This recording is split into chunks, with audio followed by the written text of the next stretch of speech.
يشفع عنده إلا بإذنه يعلم ما بين أيديهم وما خلفهم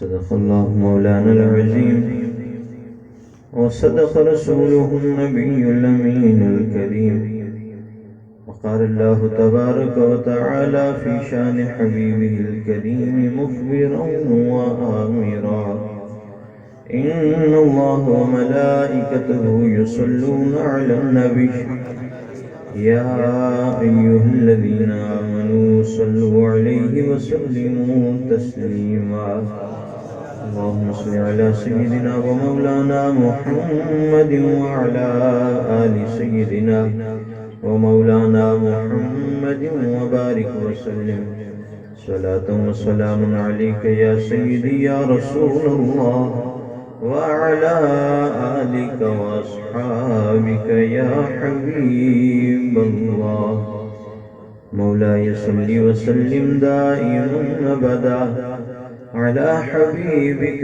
خير الخلق كلهم يا رب بالمصطفى بلغ مقاصدنا واغفر لنا ما مضى يا واسع الكرم ما إن مدحت محمدا بمقالتي ولكن مدحت مقالتي بمحمد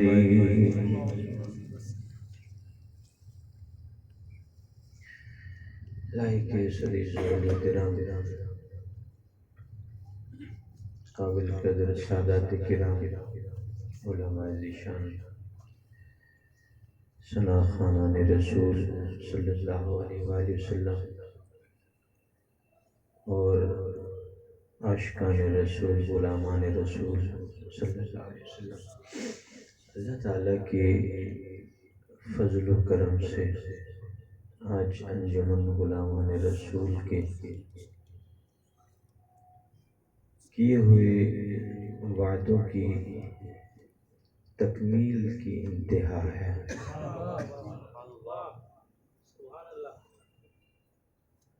ایک عام طور پر لفظ بولا جاتا ہے،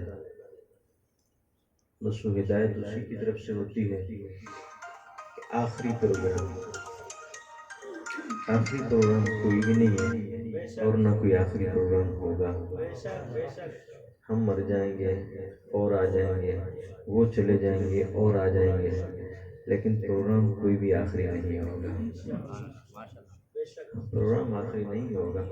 پر غلامان رسول کے جو وعدے تھے، جس دوست کے ساتھ، جس محبت کرنے والے کے ساتھ انجمن نے وعدے کیے، آج الحمدللہ 34واں پروگرام ہے، اور یہ میں خوشی سے اور فخر سے کہہ سکتا ہوں کہ یقیناً حیدرآباد میں اور کوئی ایسی انجمن نہیں ہے جو مسلسل اپنے پیارے آقا لجپال نبی صلی اللہ علیہ وآلہ وسلم کی بارگاہ میں پورا مہینہ اپنی غلامیاں پیش کرتی ہے۔ تو آج برادر مکرم فاضل نوجوان حافظ ارشد صاحب کے گھر پر پیارے پیارے آقا صلی اللہ علیہ وآلہ وسلم کی میلاد پاک کی اس شیڈول کی، اس جدول کی تکمیل کی یہ محفل ہے۔ اللہ تعالیٰ اس محفل کو اور جتنی بھی ہو چکی ہیں سب محافل کو اپنی بارگاہ میں قبول فرمائے، اور جس چھت کے نیچے یا جس چھت کے اوپر اس کے حبیب کا ذکر ہوا ہے، میرا رب اس چھت کو امن اور سکون والا بنا۔ مجھے قبلہ برادر مکرم عابد شاہ صاحب نے بھی حکم کیا اور حافظ صاحب بھی نماز عشاء میں تشریف لائے تو کہا کہ پیارے آقا کی شفاعت کا ذکر کر دیجئے گا۔ حضور کی شفاعت کا ذکر سنیں گے تو انشاءاللہ ڈھارس بڑھ جائے گی۔ گناہگاروں کو آسرا مل جائے گا کہ اگر نہ چاہتے ہوئے بھی غلطیاں ہو گئی ہیں تو آگے کوئی لجپال ہے چھڑانے والا۔ اسی مناسبت سے میں نے چند الفاظ آیت الکرسی میں سے تلاوت کیے ہیں، اور یہ وہ شان والی آیا ہے۔ ایک دفعہ ایسے دربار لگا ہوا تھا، غلام بیٹھے تھے، میرے حبیب نے فرمایا کہ ذرا بتاؤ نا تمہارے نزدیک کلام اللہ میں سب سے افضل اور اعلیٰ آیت کون سی ہے؟ سب سے افضل اور اعلیٰ آیت کون سی ہے؟ حضرت سیدنا ابو المنذر، ماشاءاللہ، نعرہ تکبیر، نعرہ رسالت، علماء اہل سنت۔ حضرت سیدنا ابو المنذر فرماتے ہیں کہ میں نے عرض کیا اللہ اور اس کا رسول بہتر جانتے ہیں، اللہ اور اس کا رسول بہتر جانتے ہیں کہ کلام اللہ میں سب سے افضل اور سب سے اعلیٰ آیت کون سی ہے۔ میرے حبیب نے سوال پھر دہرایا، فرمایا بتاؤ نا ذرا کہ تمہارے نزدیک قرآن پاک کی سب سے افضل اور اعلیٰ آیت کون سی ہے؟ فرماتے ہیں کہ پھر یہی عرض کیا اللہ جانے اس کا رسول جانے، اللہ جانے اس کا رسول جانے۔ یہ ہم نہیں کہتے، 1400 سال پہلے صحابہ کہا کرتے تھے۔ بہرحال کہتے ہیں کہ جب پھر حضور علیہ السلام نے فرمایا کہ بتاؤ نا، تو کہتے ہیں میں نے عرض کیا لجپال، ہمارے نزدیک جو سب سے افضل اور اعلیٰ آیت قرآن پاک کی ہے وہ آیت الکرسی ہے، وہ آیت الکرسی ہے۔ فرماتے ہیں کہ لجپال نے اپنے ید اللہ والے ریشمی ٹھنڈے ٹھنڈے پیارے پیارے نرم ہاتھ کو میرے سینے پہ رکھا اور ہاتھ پھیرتے ہوئے فرمایا کہ ابو المنذر اللہ تیرے علم کو مبارک کرے، اللہ تعالیٰ تیرے علم میں برکت دے۔ ایسا ہی ہے کہ قرآن پاک کے اندر سب سے افضل اور اعلیٰ آیت اگر کوئی ہے تو آیت الکرسی ہے۔ اسی آیت الکرسی میں سے میں نے 2-4 الفاظ آپ حضرات کے سامنے تلاوت کیے ہیں۔ میرا رب فرماتا ہے من ذا الذی یشفع عندہ، کون ہے جو اس کے سامنے آ کر شفاعت کرے؟ ہے کسی میں ہمت؟ جرت رکھتا ہے؟ کوئی ایسا کر سکے گا؟ من ذا الذی، کون ہے وہ یشفع، جو سفارش کرے عندہ، اس کے پاس۔ ہاں، کچھ بھولے لوگ بھول جاتے ہیں اور یہاں سے یہ کہتے ہیں کہ لوگوں کوئی سفارشی نہیں ہوگا، کوئی سفارشی نہیں ہوگا، خود عمل کرو، اپنی آخرت کو بہتر کرو، اپنی آخرت بناؤ، قبر کی فکر کرو۔ قبر کی فکر بھی کرنی چاہیے، آخرت کی تیاری بھی کرنی چاہیے، لیکن قوم کو دھوکہ نہیں دینا چاہیے۔ جب رسول کی بات آئے تو بالکل نفی کر دیتے تو کوئی بھی سفارش نہیں کرے گا، اور جب اپنے مدرسے بنانے اور چلانے کی بات آتی ہے تو واہ سبحان اللہ، اتنے حافظ قرآن بن رہے ہیں، آپ بھی اپنے بچے کو حافظ قرآن بنائیے، آپ کی سفارش کرے گا، آپ کی شفاعت کرے گا۔ تو پھر یہ عالم ہوتا ہے کہ ایک طرف نبی کی سفارش کی نفی، ان کا انکار ہو رہا ہوتا ہے، اور دوسری طرف اپنے بچے کو شفیع بنایا جا رہا ہوتا ہے۔ کیسے تعجب کی بات ہے۔ تو میرے رب نے فرمایا من ذا الذی یشفع عندہ الا باذنہ، ہاں جو بھی سفارش کرے گا نا اس کے اذن سے کرے گا، اس کی اجازت سے کرے گا۔ اجازت کے بغیر کسی کو جرت نہیں ہوگی، اجازت کے بغیر کسی کو ہمت نہیں ہوگی۔ اب اجازت کون لے؟ اب مسئلہ یہ ہے کہ اجازت کون لے؟ اور میں شفاعت کی طرف جاؤں گا۔ شفاعت سے پہلے اگر اگلے حصے پر غور کریں تو میرا رب کیا فرماتا ہے یعلم ما بین ایدیہم وما خلفہم، وہ جو من ذا الذی ہے نا، جس نے اذن سے شفاعت کرنی ہے، وہ جانتا ہے اگلے حالات کو بھی، جو کرتوت ہو چکے ہیں ان سے بھی باخبر ہیں، جو کرتوت کرنے ہیں ان کو بھی جانتے ہیں۔ اب اگر پتہ ہی نہ ہو تو ایسی سفارش کیسے ہوگی؟ ایسے سفارش کیسے ہوگی؟ میں جی بڑا سفارشی بنتا ہوں، حضرت گستاخی نہ کرے، میں نے حضرت کا ہاتھ پکڑا لے کے چلا گیا باہر، بس ایک بندہ سامنے آیا، میں نے کہا یار بس میں حضرت کی سفارش کر رہا ہوں، آپ حضرت کے حق میں میری سفارش کو قبول کر لیں۔ وہ ہاتھ جوڑ کے کہے مولانا پتہ نہیں آپ کوئی مسئلہ ہوا ہے عقل میں، ہمارے امام ہیں، قابل قدر ہیں، ایسا کوئی مسئلہ نہیں ہے، کوئی حضرت نے کوئی ایسا کام ہی نہیں کیا کہ آپ کو سفارش کی ضرورت پڑے۔ سفارشی کو اس بندے کے حالات سے باخبر تو ہونا چاہیے نا، جرم کیا ہوا ہے، کون سا ہوا ہے، اور صرف یہ نہیں کہ جرم، اس سزا کا بھی پتہ ہونا چاہیے کہ اس جرم کی سزا کیا ہے، اس جرم کی سزا کیا ہے۔ جب تو پھر سفارش کا ماحول بنے گا نا، جب تو سفارش ہوگی، ہر بندہ سینہ چوڑا کر کے کھڑا ہوا ہو، ہر بندہ خوش فہمی میں ہو، ہر بندہ خوشحال ہو، تو سفارش کی تو نوبت ہی نہیں آئے گی۔ جب ہر طرف شادمانی ہو، خوشی ہی خوشی ہو، تو کوئی مجرم ہوگا تو سفارش ہوگی نا، جرم ثابت ہوگا، جرم کا اقرار ہوگا، جرم کی سزا ہوگی۔ تو ذرا دیکھیے نا، میرے نبی ایک دن تشریف لائے، ایک کتاب دائیں ہاتھ میں، دوسری کتاب بائیں ہاتھ میں، فرمایا صحابہ یہ وہ کتاب ہے جس میں جنتیوں کے نام ہیں، ان کے باپ دادا کے نام ہیں، وہ کس قوم اور کس قبیلے سے ہوں گے ان کے قبیلوں کے نام ہیں۔ میرے حبیب کو ابھی بھی پتہ نہیں ہے کہ جنتی کون ہے۔ یہ کتاب ہے، اس میں دوزخیوں کے نام ہیں، ان کے آبا کے نام ہیں اور ان کے قبائل کے نام ہیں۔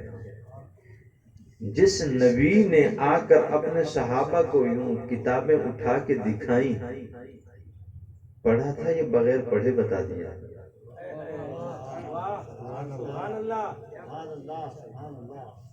پڑھا تھا یا بغیر پڑھے دکھا دیا؟ میں دو کتابیں اٹھا کے لاتا ہوں، لوگوں یہ قرآن ہے اور یہ اس قرآن کا ترجمہ کنز الایمان ہے۔ سامنے سے ایک صاحب اٹھے، کہا حضرت یہ بخاری شریف کی شرح ہے آپ کے دائیں ہاتھ میں، اور آپ کے بائیں ہاتھ میں مسلم شریف کی شرح ہے، آپ کتابیں اٹھانے میں تھوڑا سا مغالطے کا شکار ہوئے، شاید آپ کے کمرے میں لائٹ نہیں ہوگی، بلب نہیں جل رہا ہوگا، آپ نے ایک کو قرآن سمجھا ہوگا، دوسرے کو ترجمہ کنز الایمان سمجھا ہوگا، آپ مغالطے کا شکار ہوئے، غلط کتابیں اٹھا کے لے آئے ہیں۔ جائیے قرآن اٹھائیے، کنز الایمان اٹھائیے، پھر آ کے کہیے کہ میرے ہاتھ میں قرآن بھی ہے، میرے ہاتھ میں کنز الایمان بھی ہے۔ جب صحیح اٹھا کے لاؤں گا تو کوئی ایسی بات کرے گا؟ صحابہ نے انکار نہیں کیا، صحابہ نے انکار نہیں کیا، صحابہ نے تسلیم کیا کہ یا رسول اللہ جو کتاب آپ نے جنتیوں کی کہہ دی وہ جنتیوں کی ہے، جو کتاب دوزخیوں کی کہہ دی وہ دوزخیوں کی ہے۔ اور جب حبیب نے اعلان کیا ہے تو پھر یقیناً ہر ایک فرد کے جنتی ہونے کو بھی جانتے ہیں، جہنمی کو بھی جانتے ہیں۔ اب آگے آئیے، جانتے کیسے ہیں؟ ایک شخص بڑی دلیری کے ساتھ لڑ رہا تھا، صحابہ اس کے لڑنے پہ رش کر رہے تھے، یا رسول اللہ کیسے ہمت کے ساتھ لڑ رہا ہے، دشمنوں کو کاٹے جا رہا ہے، اور کتنا دلیر آدمی ہے، صفوں میں گھس گھس کے مار رہا ہے۔ میرے حبیب نے فرمایا ہاں اس کی لڑائی تو قابل رشک ہے لیکن ہے جہنمی، ہے تو جہنمی، لڑ رہا ہے، تم تعریف کر رہے ہو کہ اس کی لڑائی بڑی قابل دید ہے، دشمنوں کو قتل کر رہا ہے، مار رہا ہے، ان کے سر اتار رہا ہے، اس کا یہ لڑنا، یہ جنگ کرنا قابل دید ہے، لیکن فیصلہ کچھ اس کے الٹ ہے جہنمی۔ کیا ہوا؟ جب زخمی ہو کر گرا، کراہنے لگا، زخموں کو برداشت نہ کر سکا، خودکشی کر لی۔ کیا کر لی؟ خودکشی کر لی۔ ابھی زندہ تھا، ابھی لڑ رہا تھا، گرا نہیں تھا، گرا رہا تھا، لیکن آگے جو ہونے والا تھا میرے اور آپ کے نبی نے پہلے بتا دیا۔ یعلم ما بین ایدیہم وما خلفہم، یہ آیت الکرسی کے اندر آگے اور پیچھے رب رحمان کی شان ہے، بیچ میں اس کے حبیب کی شان ہے، بیچ میں اس کے حبیب کی شان ہے۔ تو پہلے تو جاننا لازم ہے، جب جانیں گے نہیں تو شفاعت کیسے ہے؟ جب علم نہیں ہوگا تو سفارش کیسی؟ اور اب جب بات اذن کی، سفارش کی آئی ہے، شفاعت کی آئی ہے، تو میرا رب فرماتا ہے کہ کوئی بھی سفارش نہیں کر سکے گا، کسی میں جرت نہیں ہوگی، کوئی ہمت نہیں کرے گا سفارش کرے۔ اور حقیقت یہی ہے، ایسا ہی ہوگا جب خلق خدا پریشان ہوگی، جب خلق خدا پریشان ہوگی تو یقیناً ابو البشر کہ یہ آدم ہیں، صفی اللہ ہیں، پوری انسانیت کے باپ ہیں، جا کر عرض کریں گے حضور آپ کرم کریں، التجا کریں، مولا حساب شروع کر دے، مولا حساب شروع کر دے۔ تڑپ رہے ہیں، بلک رہے ہیں، اپنے جسم سے پسینہ نکل نکل کے اب زبانیں سوکھ کے کانٹا ہو چکی ہیں، اور مختلف مناظر میرے حبیب نے پیش کیے ہیں۔ پسینہ نکلے گا تو کتنا ہوگا؟ ہر شخص کی بد عملی کے مطابق، فرمایا کسی کا ٹخنے تک، کسی کا گھٹنے تک، کسی کا ناف تک، اور کوئی اپنے ہی پسینے میں ڈبکیاں کھا رہا ہوگا، دوسرے کے نہیں، اپنے ہی پسینے میں ڈبکیاں کھا رہا ہوگا۔ اتنا تو پسینہ نکلے گا صاحب، ذرا جب اتنا پسینہ نکلے گا تو پھر زبان تو باہر آئے گی، زبان تو باہر آئے گی۔ اس کی بھی منظر کشی لجپال نے فرمائی ہے، فرمایا کسی کی باہر نکلی ہوئی ہوگی، کسی کی سینے تک لٹک رہی ہوگی، کس کی ناف تک ہوگی، اور کسی کی اتنی زیادہ نکلی ہوئی ہوگی کہ وہ اپنے پاؤں میں اپنی زبان روند رہا ہوگا، اپنے ہی پاؤں ہوں گے، اپنی ہی زبان ہوگی، یہ کیفیت ہوگی۔ تو حضور آپ دیکھ رہے ہیں نا، آپ ہمارے باپ ہیں، آپ ہمارے بڑے ہیں، التجا کیجئے، نفسی نفسی اذهبوا الی غیری، نفسی نفسی اذهبوا الی غیری۔ آج مجھے اپنی فکر ہے، میرے رب نے مجھے حکم دیا تھا کہ اس درخت کے قریب نہ جانا، اس درخت کے قریب نہ جانا۔ سو میں چلا گیا، میں نے کھا لیا، مجھ سے بھول ہوئی، جان کر عمدن میں نے ایسا نہیں کیا۔ آج مجھے اس کی فکر ہے کہ وہ جبار کہیں مجھ سے اس بابت سوال نہ کرے، مجھ سے پوچھ گچھ نہ ہو۔ اذهبوا الی غیری، جناب نوح کی طرف آئیں گے، کہا کہ دیکھتے ہو میرا بیٹا تھا، اس کے عمل کیسے تھے، میں سب کو بلا رہا تھا، وہ ایک طرف جا رہا تھا، میری عورت کو دیکھو اس کا کیا عالم تھا۔ آج مجھے یہ خیال ہے کہ شاید مجھ سے اس بابت سوال نہ کیا جائے۔ نفسی نفسی اذهبوا الی غیری، یہ سلسلہ چلتے چلتے جناب ابراہیم، جناب اسماعیل، جناب اسحاق، جناب یعقوب، جناب موسیٰ، جناب عیسیٰ تک آئے گا۔ پھر وہی عیسیٰ جنہوں نے آنے کی بشارتیں دی تھی، جنہوں نے آنے کی بشارتیں دی تھی، وہ کہیں گے کہ کہاں کہاں جاؤ گے، کہاں کہاں جاؤ گے۔ آج جس کی سنی جانی ہے بس اسی دروازے پہ چلے جاؤ، انہی سے جا کے سوال کرو، کس کے پاس جائیں؟ کہا جیسے یہ سارے کے سارے آئے ہیں میں بھی ساتھ چلتا ہوں۔ آج مجھے بھی اپنی فکر ہے، مجھے میرے رب نے تو اپنا بندہ بنایا تھا، اپنا نبی اور رسول بنایا تھا، لوگوں نے مجھے خدا کا بیٹا بنا لیا، میری ماں کو خدا کی بیوی سمجھا۔ آج مجھے اپنی فکر ہے کہ کہیں ہمیں اس کے بارے میں پوچھ گچھ کا سامنا نہ کرنا پڑے۔ آج اگر کوئی ہستی ہے تو آمنہ کا اللہ ہے، آج اگر کوئی ایسی ہستی ہے تو آمنہ کا لال ہے، آج چلتے ہیں ان کے پاس، ان سے التجا کرتے ہیں کہ حضور آپ اللہ کے حضور سفارش کیجئے، آپ اللہ سے شفاعت کیجئے کہ حساب و کتاب شروع ہو، حساب و کتاب شروع ہو۔ میرے حبیب کے پاس جب آئیں گے، کم از کم کتنی گنتی بتائی جاتی ہے نبیوں کی؟ کم و بیش 1,24,000، 1,24,000۔ میں زیادہ تو نہیں، بس اتنا کہوں گا جو آج اپنے رسول کے دروازے پہ جانے میں اکتاہٹ کا شکار ہوتے ہیں، بیمار ہو جاتے ہیں، میرا رب قیامت کے دن کم و بیش 1,24,000 دروازے پہ چکر لگوائے گا۔ جو ایک دربار رسالت میں جانے پر فتوے لگاتے ہیں، کل قیامت کے دن کون سا منہ لے کے نکلیں گے؟ کس منہ سے جا کے جناب آدم کو کہیں گے؟ کس منہ سے جا کے جناب شیش کو کہیں گے؟ کس منہ سے جا کے جناب نوح کو کہیں گے؟ وہ توحید پھر کہاں جائے گی؟ وہ غیر اللہ سے مانگنے پر شرک کا فتویٰ پھر کہاں جائے گا؟ تو اس لیے میرے امام نے پہلے ہی کہہ دیا، آج لے ان کی پناہ۔ میرے امام نے پہلے ہی فرما دیا، آج لے ان کی پناہ، آج مدد مانگ ان سے۔ مانگنا ہے تو پھر آج مانگنا، کل نہ مانیں گے۔ قیامت میں اگر مان گیا، آج تیرا عقیدہ ہی نہیں ہے نبی سے مانگنے کا، اگر کل دروازوں پہ پھرتا رہے گا تو پھر میں بتاتا ہوں کہ ان کا حال کیا ہوگا، اس پہ بھی میں آتا ہوں۔ تو آج حضور کی بارگاہ میں جب سارے آئیں گے تو میرے حبیب نے سب سے پہلے سر سجدے میں رکھنا۔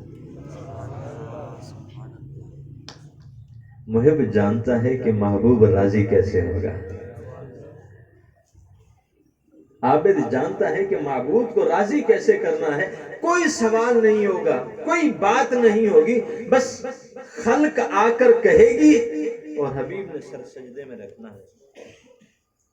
بس اس وقت دریائے رحمت جوش میں آئے گا، حبیب آج تو تیرے سر کو بلند کرنا ہے، آج تو تیری شان دکھانی ہے، آج سر جھکانے کا نہیں سر اٹھانے کا دن ہے۔ ارفع راسک، اپنے سر کو بلند کیجئے۔ اگر میں تھوڑا سا آپ حضرات کی توجہ، علماء تو ویسے ہی جانتے ہیں، وہ عام طور پر ایک آیت مبارکہ پڑھی جاتی ہے نا، وَرَفَعْنَا، کیا معنی ہے؟ ہم نے آپ کے ذکر کو بلند کیا۔ ہم نے بلند کیا، کون سے لفظ کا معنی ہے؟ رفعنا۔ کون سے لفظ کا معنی ہے؟ رفعنا، را فا عین، را فا عین، رفع اٹھنا، بلند ہونا۔ اب یہاں پہ میرا رب اپنے حبیب کو کیا کہہ رہا ہے؟ ارفع رأسک۔ حبیب دنیا میں ہم نے بلند کیا تھا، آج تو اپنے آپ کو بلند کر، آج تو خود کو بلند کر، جتنا تیرا من چاہے، جتنا تیرا جی چاہے، اے حبیب آج اپنے سر کو اتنا بلند کر لے۔ میرے حبیب جب سر بلند کریں گے تو پھر رحمت کی دوسری صدا آئے گی، سل توڑتا۔ حبیب مانگیے تو صحیح،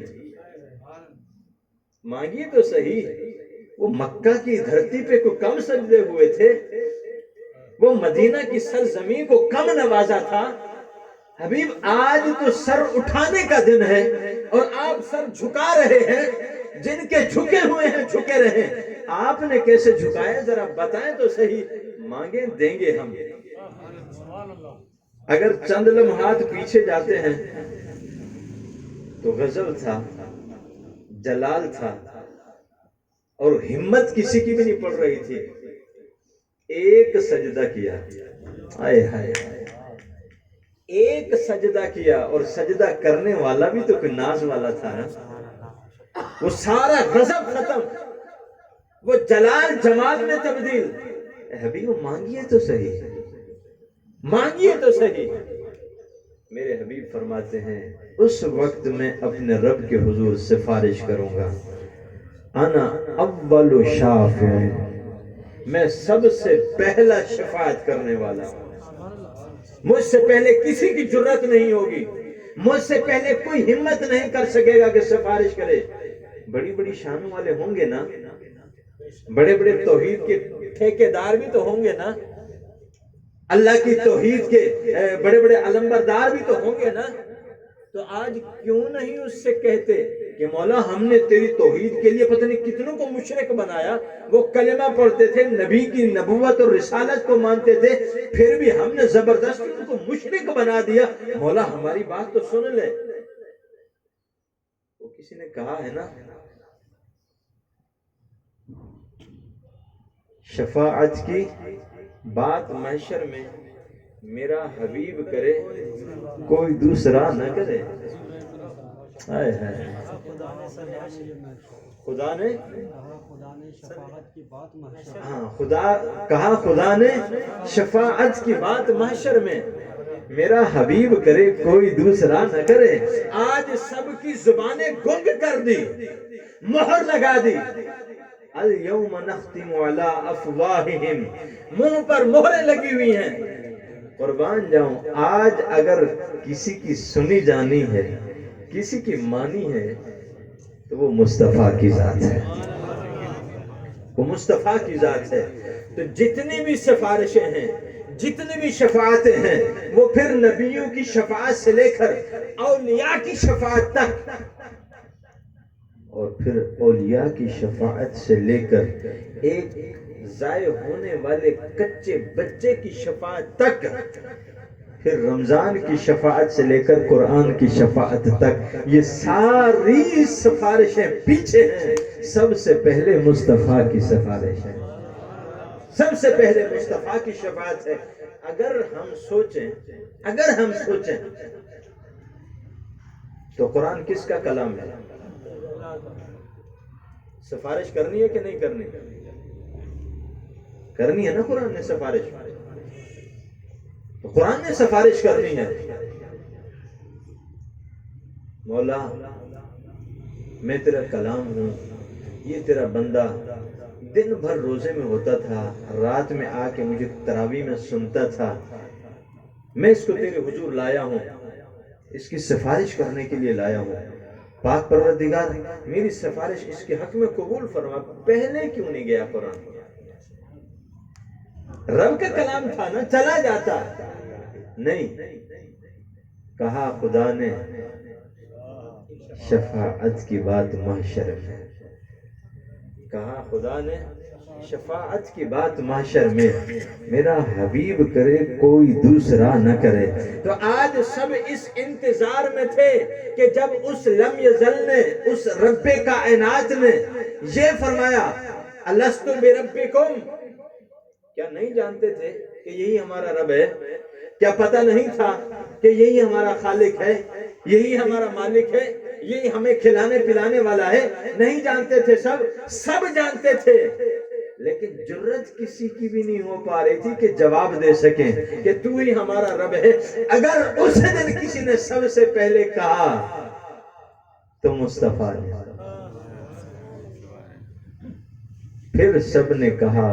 قرآن کہتے ہیں قالو بلا، قالو بلا، تو وہ ابتدا تھی، آج انتہا ہے، تو بات پھر وہیں پہ آ جاتی ہے کہ سب سے پہلے مصطفیٰ، سب سے پہلے مصطفیٰ۔ اور آج شفاعت کا انکار کرنے والے تھوڑا سا غور تو کریں، میرا رب جنتیوں کا فیصلہ کر چکا ہوگا، جا رہے ہوں گے جنت میں، کہیں گے کہ مولا ہم نہیں جا رہے۔ کیوں نہیں جا رہے؟ کیا ہوا؟ تعجب کی بات ہے۔ اور میرے حبیب نے تو ایک مثال دے کے فرمایا لوگوں تمہارے یہ کچھ بھی جھگڑے نہیں ہیں جو کل بندہ خدا اپنے خدا سے جھگڑے گا۔ ایک بندہ اپنے رب سے جھگڑے گا، آئے ہائے، اتنی جرت تو مل گئی، اتنی ہمت تو آ گئی۔ وہ لوگ جو چند لمحات پہلے اپنا سفارشی ڈھونڈ رہے تھے، آج وہی لوگ اپنے رب سے جھگڑ رہے ہیں۔ یہ صرف محبت کی حجت ہوگی، ورنہ کس کی کیا مجال ہے کہ رب سے جھگڑے؟ اور میرے حبیب نے کیا فرمایا کہ دنیا میں تم کچھ بھی نہیں جھگڑتے. آج بھائی بھائی سے لڑ رہا ہے, بہن بھائی سے لڑ رہی ہے, وراثتوں کی تقسیم ہو رہی ہے, عدالتیں بھری پڑی ہیں, مہینوں کے بعد ڈیٹ ملتی ہے. اور میرے حبیب نے کیا فرمایا, تم کچھ بھی نہیں لڑتے. جو کل بندہ مومن اپنے رب سے جھگڑے گا, کس بات پہ جھگڑے گا؟ اس بات میں مولا وہ ہمارے ساتھ نمازیں پڑھتے تھے, وہ ہمارے ساتھ روزے رکھتے تھے, وہ ہمارے ساتھ حج و عمرے کرتے تھے, وہ جہنم میں, ہم جنت میں نہیں جائیں گے. چاہتے کیا ہو؟ آئے ہائے مصطفیٰ کے سجدے کو سلام, اے حبیب تیرے سجدے کو سلام. چند لمحات جن کو بولنے کی جرت نہیں تھی, آج وہ حجتیں قائم کرتے ہوئے جھگڑ رہے. نہیں جا رہے ہم جنت میں, کیوں نہیں جا رہے؟ بس نہیں جا رہے ہم, چلے جاؤ. نہیں جا رہے ہم, کیوں نہیں جا رہے؟ ہمارے دوست جہنم میں ہیں, ہمارے دوست جہنم میں ہیں. میرا رب فرمائے گا جاؤ, جو بھی تمہارے تعلق والے, جاننے والے, محبت کرنے والے ہیں, نکال کے جنت میں لے جاؤ, نکال کے جنت میں لے جاؤ. حضرت صحاح ستہ پڑھ لی ہے اور بار بار صحاح ستہ کی ڈیمانڈ کرتے ہو, تو آپ کی صحاح ستہ میں یہ حدیث ہے کہ نہیں ہے؟ آپ نے یہ پڑھی ہے کہ نہیں پڑھی؟ آج ایک ولی اپنے جنت کے آرڈر کو منسوخ کروانے کے لیے کہے گا کہ منسوخ کر دیجئے, نہیں جا رہا میں. میرا رب فرمائے گا کہ نہیں, جنت میں جس کا آرڈر ہو گیا اس نے تو جانا ہے, جانا ہی جانا ہے. تو مولا پھر جانا ہے تو ان دوستوں کو جہنم سے نکال کے ہمارے ساتھ بھیج. تو یہ صالحین کی محبت کا انعام ہوگا, اہل اللہ کی محبت کا یہ انعام ہوگا کہ ہم جیسے بدکار جب جہنم میں جائیں گے, اللہ نہ کرے جائیں, اللہ نہ کرے جائیں, اللہ کی رحمت سے جنت میں جائیں گے, تو یہ اہل اللہ کی محبت کا یہ عالم ہوگا کہ اپنے تعلق والوں کو, اپنے محبت والوں کو جہنم سے نکال نکال کے جنت میں لے جائیں. میرے حبیب نے تو یہاں تک فرمایا جس کا بچہ ضائع ہو جاتا ہے, کچا بچہ ہوتا ہے, وہ اپنے والدین کو ناف کے ساتھ باندھ کے لے آئے گا. ناف کے ساتھ باندھ کے, آپ نے دیکھا ہوگا نا, بچہ پیدا ہوتا ہے تو ناف لٹک رہی ہوتی ہے, ناف کاٹی جاتی ہے, وہ ناف کے ساتھ باندھ کے لے آئے گا. مولا میں ان کی اولاد تھا, صعوبتیں برداشت کی, پیٹ میں رکھا, میرے باپ نے تکلیف اٹھائی, میری ماں نے تکلیف اٹھائی, چاہتا کیا ہے مولا؟ بس میرے ماں باپ کو جنت میں بھیج دے, میرے ماں باپ کو جنت میں بھیج دے. تو آج نبی کی سفارش اور شفاعت کے منکرین تھوڑا سا غور تو کریں. ایک طرف حافظ قرآن کی شفاعت کو بیان کر رہے ہوتے ہیں, ضائع ہونے والے بچوں کی شفاعت کو بیان کر رہے ہوتے ہیں, اور انکار کرتے ہیں تو میرے نبی کی شفاعت کا. کہا کہ دیکھیے نا, وہ قیامت کے دن حضور علیہ الصلوۃ والسلام حوض کوثر پر تشریف فرما ہوں گے, کچھ پیاسے لوگ آئیں گے اور آ کر مطالبہ کریں گے کہ حضور ہمیں بھی اپنے حوض سے کچھ عنایت فرمائیے, ہم بھی پینا چاہتے ہیں. تو فرشتے ان کو گھسیٹ کر واپس لے جائیں گے. سرکار فرمائیں گے ارے کیوں گھسیٹ کے واپس لے کے جا رہے ہو, آنے دو ان کو, حوض کوثر کا پانی بھی پلاؤں گا, جنت میں بھی پہنچاؤں گا. نہیں نہیں یا رسول اللہ, آپ جانتے نہیں ہیں ان کو, آپ کے پردہ فرمانے کے بعد ان کے کیا کام تھے, گمراہی کا شکار ہوئے, دین سے ہٹ گئے, بدعتی بن گئے. میرے حبیب فرمائیں گے اچھا. تو پھر مولانا صاحب بڑے دھڑلے سے کہتے ہیں نبی کو پتا ہوتا تو ایسے سفارش کرتے, نبی کو علم ہوتا تو ایسے فرما دیتے کہ ان کو چھوڑ دو, میں ان کو حوض کوثر کا جام بھی پلاتا ہوں, میں ان کو جنت میں بھی پہنچاتا ہوں. تو نبی کو علم نہیں تھا. میں نے کہا پیارے, سفارش کے لیے علم ہے ہی ضروری, اس لیے میرے رب نے فرمایا من ذل الذی یشفع عنده الا باذنہ یعلم ما بین ایدیہم وما خلفہم. وہ حبیب جو سفارش کرے گا, وہ صرف حبیب نہیں, پھر جس نے بھی سفارش کرنی ہے اللہ ان کو اگلے اور پچھلے علوم سے بھی نوازے گا. اگلے اور پچھلے علوم سے بھی نوازے گا. تو پھر دیکھیے نا یہاں پہ نبی کریم کو پتہ نہیں تھا نا کہ آپ کے وصال کے بعد وہ بدعتی ہو گئے تھے, وہ گمراہ ہو گئے تھے, دین سے پھر گئے تھے, ہٹ گئے تھے دین سے. میں نے کہا کتنے تعجب کی بات ہے, تم ابھی بھی نبی کے علم کا انکار کر رہے ہو, یہ نہیں دیکھتے کہ حشر تو جب بپا ہوگا, میرے نبی تو اب بتا رہے ہیں. حشر کے بپا ہونے میں تو ابھی وقت ہے. حشر بپا جب ہوگا, وہ جب آئیں گے حوض کی طرف آئیں گے, فرشتے ان کو واپس گھسیٹ کے جب لائیں گے تو لائیں گے. لیکن میرے حبیب نے تو عرب کی اس مقدس سرزمین پہ سب کچھ بتا دیا. یہ علم نہیں ہے تو اور کیا ہے, یہ علم نہیں ہے تو اور کیا ہے. اور بات اصل میں یہ ہے کہ انہوں نے دین کا مذاق اڑایا, کل ان کو اس مذاق کی پھر یہ سزا دی جائے گی کہ وہ پیاسے ہو کر پلٹیں گے اور اپنے تعلق کا اظہار کرواتے ہوئے کہیں گے یا رسول اللہ ہمیں جام کوثر پلائیے. حبیب فرمائیں گے ہاں آ جاؤ پلاتا ہوں. وہ آگے بڑھنے کی کوشش کریں گے تو فرشتے کھینچ کے واپس لائیں گے کہ تمہیں تمہارے مذاق کی سزا دی جانی ہے, تمہیں تمہارے مذاق کی سزا دی جانی ہے. اللہ تعالیٰ سے دعا فرمائیں کہ اللہ تعالیٰ ہمیں اپنا اور اپنے حبیب کا تابع دار بھی بنائے, وفادار بھی بنائے. تابع دار بھی رکھے اور وفادار بھی رکھے. ہمیں حشر میں, قبر میں اور دنیا میں اپنے اور اپنے حبیب کے سوا کسی کا محتاج نہیں. بس آخر میں ایک جملہ کہوں گا کہ جو ان کے در سے جڑ جاتے ہیں نا, بس زیادہ نہیں لاہور مینار پاکستان کا منظر سامنے لے آئے. لاہور مینار پاکستان کا منظر سامنے لے آئیے کہ آج پاکستان کا میڈیا نہیں, نیوزی لینڈ کا میڈیا کیا کہہ رہا ہے, 1,70,00,000. کتنا؟ 1,70,00,000. ہم تو اس طرف جا ہی نہیں رہے. بس یہ دیکھ لو کہ انہوں نے اپنے غلاموں کے ساتھ محبت اور وفاداری کیسی نبھائی ہے, محبت کیسی کی ہے, وفاداری کیسی کی ہے. بس اس غلام نے ایک ہی نعرہ لگایا, لبیک لبیک لبیک یا رسول اللہ, لبیک لبیک لبیک یا رسول اللہ. تاجدار ختم نبوت, تاجدار ختم نبوت زندہ باد, زندہ باد. بس اللہ تعالیٰ ہمیں ان کا نعم البدل عطا فرمائے, کیونکہ ایک بہت بڑا صدمہ ہے, بہت بڑا خلا ہے جو اللہ کی رحمت سے ہی امید رکھی جا سکتی کہ پر ہوگا.